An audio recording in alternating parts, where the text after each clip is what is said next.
তাহারি কারণে ঘুরি বনে বনে, কত ব্যথায় আমার বুকে বুঝাবো কি করে। ও আমি বললাম কাছে তুই দোতারা না রাখলে কি হয় তোর? বলে কি দাদা আমি দোতারা ছাড়া আমি থাকতে পারি না। দেখি খাওয়ার সময়ও দেখি ওর হচ্ছে দোতারার গামছা।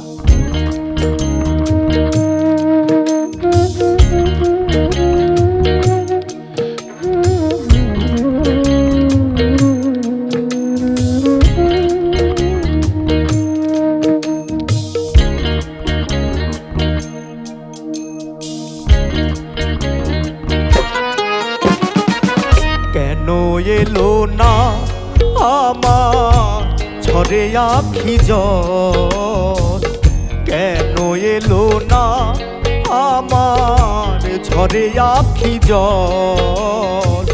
কেমন আছে রাধাবন ওরে ভাই সুবল, কেমন আছে রাধাবন।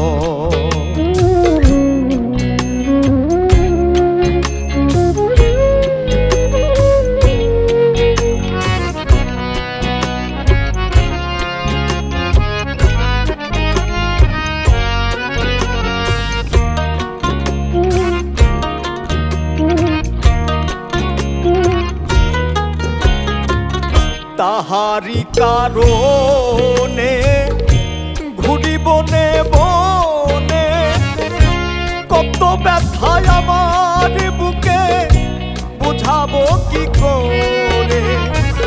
তাহারি কারণে ঘুরি বনে বনে, কত ব্যথায় আছে মন হৃদয়েরই কোণে। কইও সুবল কানে কানে, কইও সুবল কানে কানে, তোমার শ্যাম হইছে দুর্বল। কেমন আছে রাধাবন ওরে ভাই সুবল, কেমন আছে রাধাবন।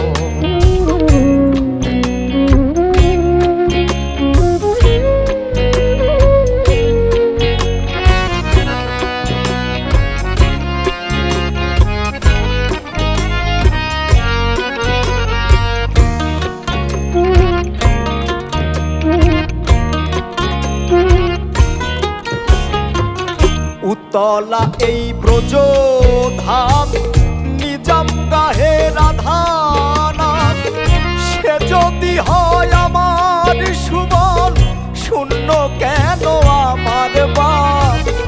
উতলা এই ব্রজ ধাম নিজাম গাহে রাধানাথ, সে যদি হয় আমার সুবল শূন্য কেন আমার বাপ। যার লাগিয়া রাখাল সাজলাম, যার লাগিয়া রাখাল সাজলাম, ঘুরলাম কত বন জঙ্গল। কেমন আছে রাধাবন ওরে ভাই সুবল, কেমন আছে রাধাবন। কেন এলো না আমার ঝরে আখি জল, কেন এলো না আমার ঝরে আখি জল। কেমন আছে রাধাবন ওরে ভাই সুবল, কেমন আছে রাধাবন, কেমন আছে রাধাবন, কেমন আছে রাধাবন।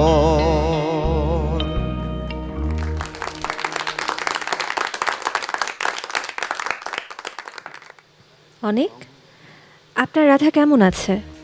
জানি না। জানেন না? ঠিক আছে, আমরা তাহলে জেনে নেই আপনার এই পরিবেশনার পর আমাদের বিচারকদের মন্তব্য কি? প্রথমেই নিগার সুলতানা সুমি। তোমার এই অল্প বয়সে এত সুন্দর গান গাওয়া আমিও কখনো গাইতে পারতাম না। অসম্ভব সুন্দর গেয়েছো। তোমার কাছ থেকে তোমার গামছাটা আমি চেয়ে নিতে চাই, আর কিছুই না। দিয়ে যাও।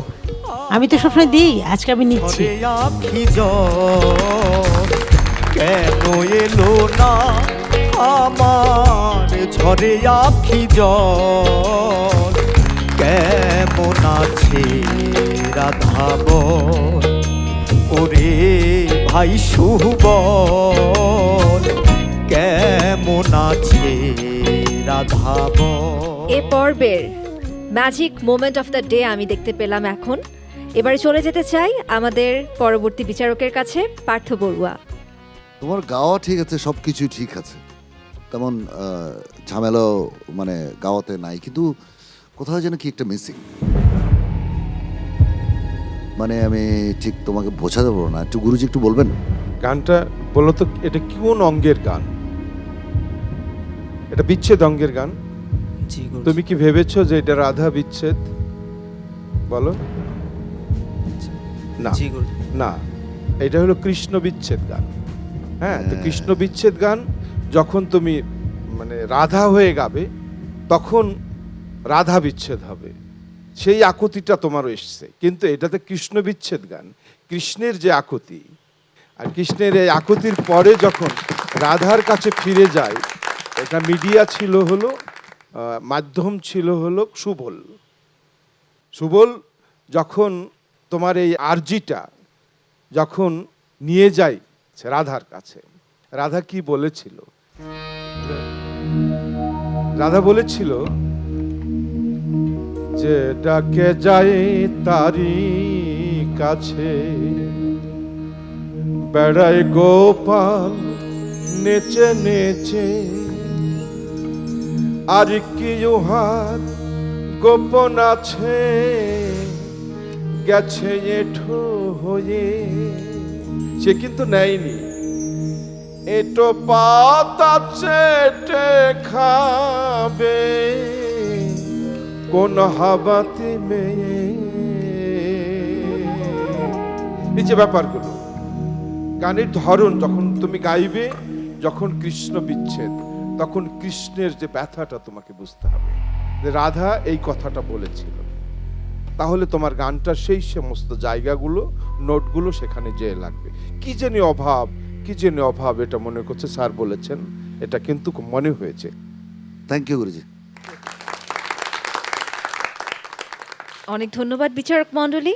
চলে যাচ্ছি আমাদের মেন্টর খায়রুল ওয়াসির কাছে। ও যতটুকু পেরেছে আসলে ওর মাথায় যেটা একবার ঢোকে, ওটাই ও ওভাবে করে গায়, ওর মতো করেই গায়। আরো ভালো করবে, সহজই একটা ব্যাপার আছে ওর মধ্যে। অনেক সময় হয় কি নিজের মতো করে গায়, দোতারা বাজিয়ে, ওর গাওয়ার অভ্যাস। আমি বললাম কি, আচ্ছা তুই দোতারা না রাখলে কি হয় তোর? বলে কি, দাদা আমি এই দোতারা ছাড়া আমি থাকতে পারি না। দেখি খাওয়ার সময়ও দেখি ওর হচ্ছে দোতারার গামছা, এই দুইটা জিনিসই ওর থাকে সব সময়। ও বলে যে আমি ঘুমানোর সময় এই দোতারা নিয়ে ঘুমাই। এখন বলি যে তুই তো বাজাস না, বাজিয়ে গা। বলে যে না বাজালেও এটা আমার বুকের সাথে লেগে থাকলে আমার ভাল লাগে। এটা তার দোষ না, এটা তার গুণ। এই স্বভাবটা আমারও আছে। এটা আবার ভাববেন না যে আমি এটা করি তাই বলে বলছি, তা কিন্তু নয়। একটা বাউলের সবচেয়ে প্রিয় সাথী হলো যে কোনো একটা যন্ত্র, সেটা দোতারা হোক, একতারা হোক, বা অন্য কোনো যন্ত্র হোক, বাউলের থাকা উচিত। আর আমরা এসছি একটা বাউলামি করতে, বাউলামির ম্যাজিক দেখাতে। এটা তার বিশেষ গুণ একটা, এবং আমিও দোয়া করি যেন দোতারা তোমার কাছেই থাকে। ধন্যবাদ। তো